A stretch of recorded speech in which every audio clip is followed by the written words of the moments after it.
죽음을 이기시고 부활하신 예수 그리스도의 신령한 하늘의 권세가 오늘 부활절 예배를 드리시는 모든 성도님들의 일상에 생명으로 충만해지시기를 예수 그리스도의 이름으로 축원합니다. 부활이라는 말은 참 이해하기 힘든 그런 요소입니다. 한 번도 이 부활을 경험한 사람이 없기 때문이에요.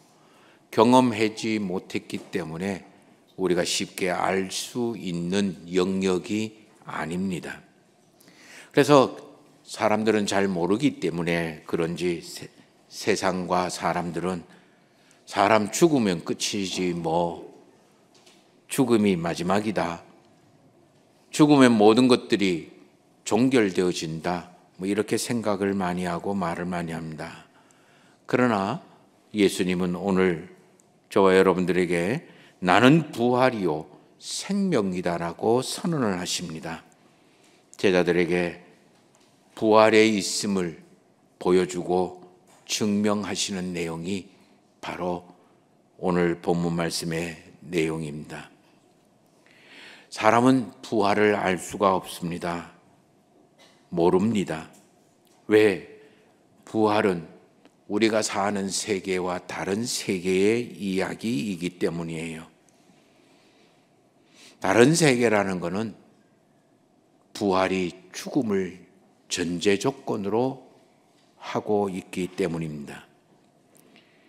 따라서 죽음 없이는 절대로 부활을 알 수가 없습니다.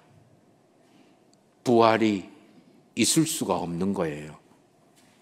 죽음을 지나간 사람만이 부활을 보고 느끼고 알아차릴 수 있고 부활의 세상에 들어갈 수가 있기 때문이에요.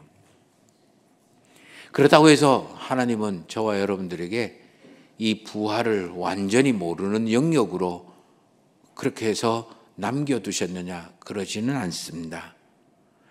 완전하고 완벽한 온전한 부활의 모습은 예수 그리스도를 통해서 우리에게 보여주셨지만 그렇지만 완전하고 완벽한 부활의 모습은 아니고 부활의 단편적이고 그리고 부활의 그 파편적인 그런 흔적들을 하나님은 우리 일상에 수없이 많이 만들어 놓으시고 그래서 부활을 깨닫게 만들어 놓으신 거예요. 자, 식물을 한번 보시기를 바랍니다. 겨울에 죽은 것 같았지만 그래서 우리 눈에는 우리 생각에는 저 나무 죽은 거야 이렇게 여겨지지만 봄이 되면 새로운 잎이 피고 새롭게 살아냅니다. 작년에 있던 잎이 아니라 새로운 잎이 나오는 거예요. 비슷한 것 같지만 전혀 비슷하거나 같지를 않습니다. 1년살이 식물을 한번 보십시다. 작은 씨앗을 땅에 묻어서 그것이 아름다운 꽃으로 새롭게 모양을 바꾸고 그리고 사는 방법을 바꾸고 우리에게 보여지기 시작합니다. 거기에 또 꽃이 핍니다.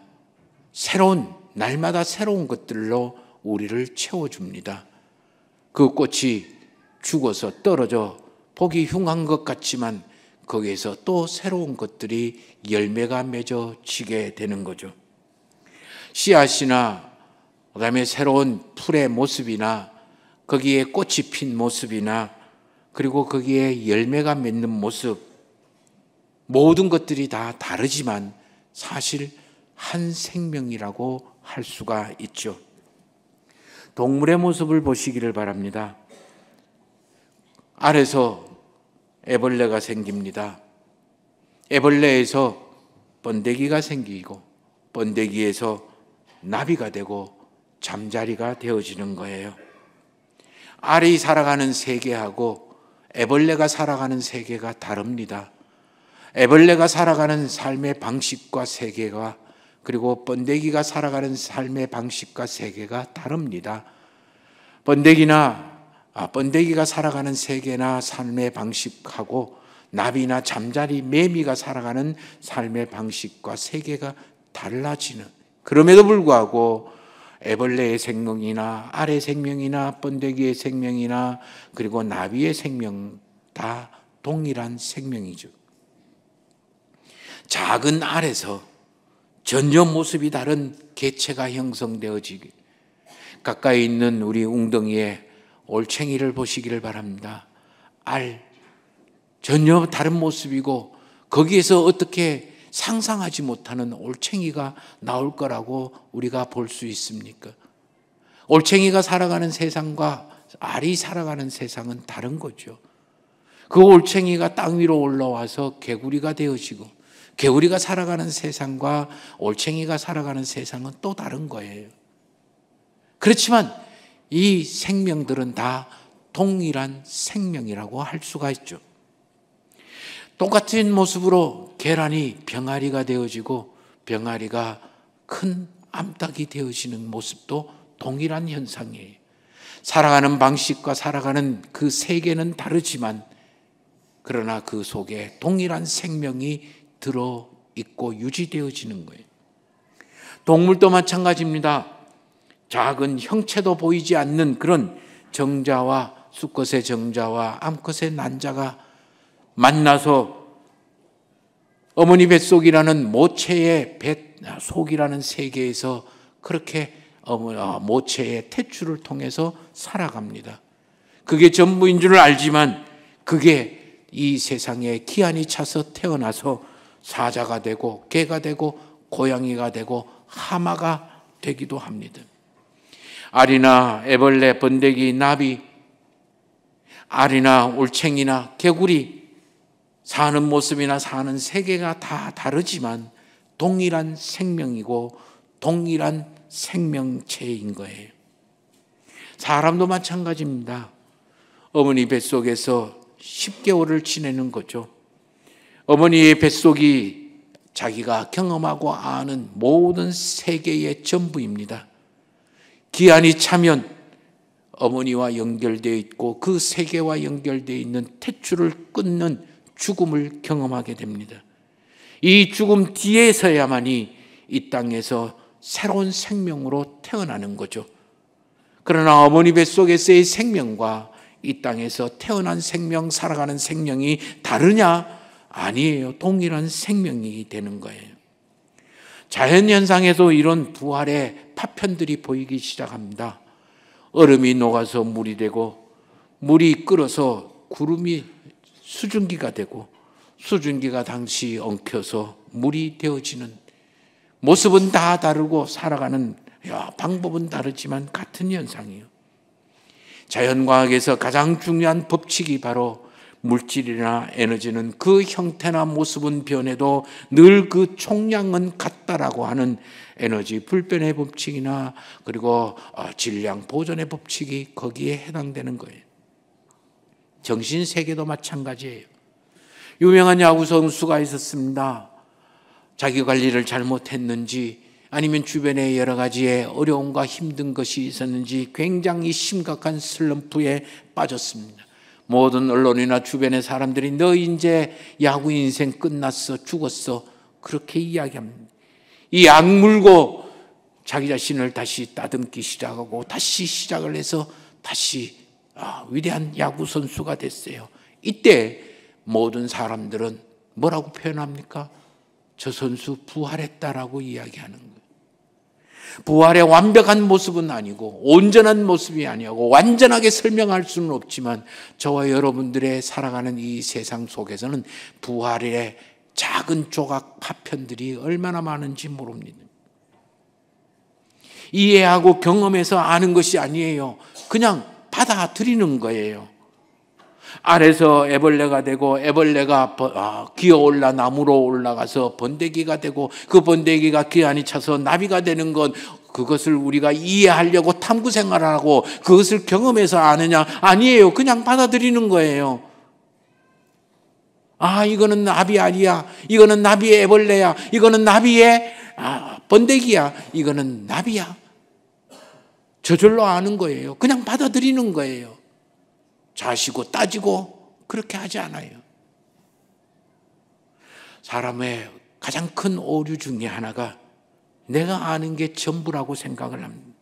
내가 보고 내가 들은 건 내 지식일 뿐이죠. 전부도 아니고 진리도 아니고 정답은 더더욱 아닙니다.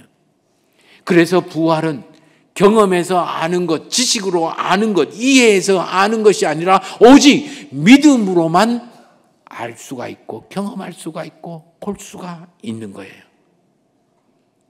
믿음으로만 보이는 세계 너머에 있는 하나님의 세계를 볼 수 있고 믿음으로만 내 경험하고 받아들이는 세계 너머에 있는 보이지 않는 하나님의 신비의 세계를 보게 만드는 거예요.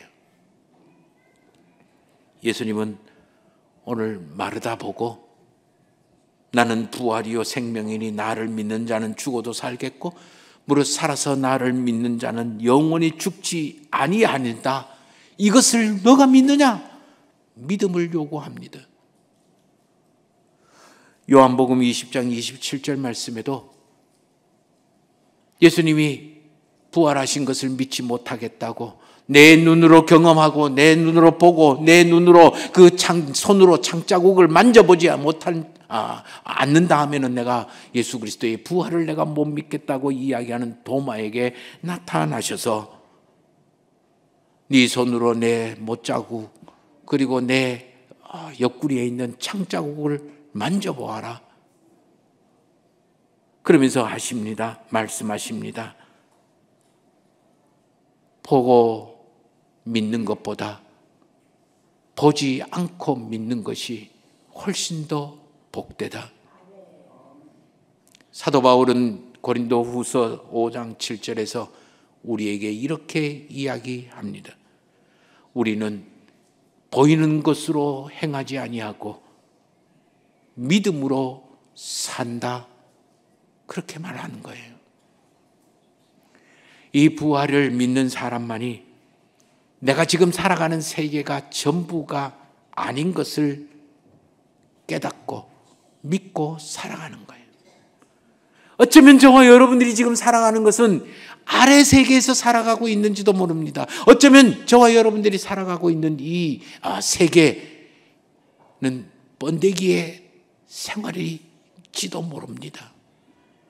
언젠가 반드시 저와 여러분들이 나비가 되는 그 순간이 있을 거고 번데기나 그리고 애벌레가 전부가 아니라는 사실을 우리는 깨달아야 되는 거예요. 그걸 가르쳐 주는 게 부활인 거예요.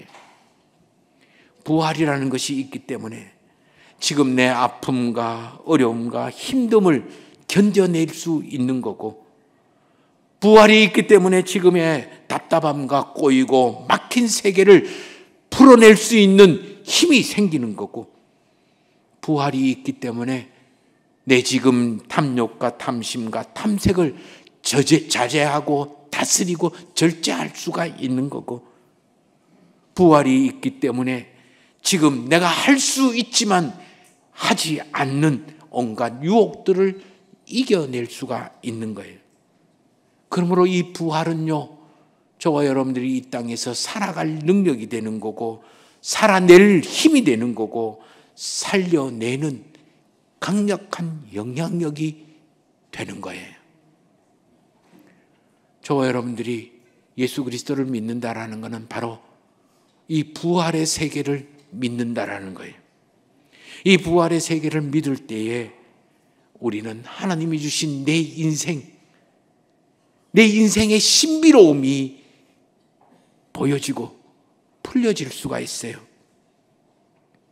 만약에 부활이 없다면 내 지금 아픔과 고통, 내 지금 무거움과 힘든 세상살이, 내 지금 괴로움과 답답함에 이 세상살이 견딜 이유도 없고 견딜 필요도 없고 그리고 그것을 내가 온몸으로 감당할 자신도 없어지는 거예요.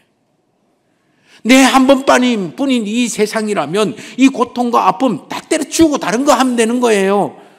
내 이 무겁고 힘들고 그리고 답답한 거 도망쳐버리면 끝나는 거예요. 내 괴롭고 답답한 이 세상살이 견딜 이유가 전혀 없죠. 그러나 부활이 있기 때문에 우리는 이것을 견디고 이기고 버티고 승리할 소망이 생기는 거예요. 그래서 우리가 조금 전에 목 놓아 찬송했던 것처럼 예수 그리스도가 우리의 살아있는 소망이 되는 거예요. 그 근본 원인이 부활이기 때문이게.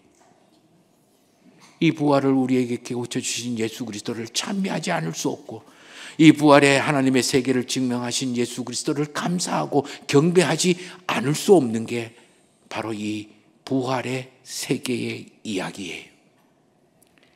예수 그리스도가 죄의 결과물인 죽음을 이기고 승리하신 것처럼 우리도 예수 그리스도가 보여주신 하나님의 놀라운 부활의 능력으로 힘들고 어렵고 무겁고 막힌 꼬여버린 이 세상에서 하나님의 사람으로 승리하게 되시는 2025년 저와 여러분들의 일상이 되시기를 예수 그리스도의 이름으로 축원합니다.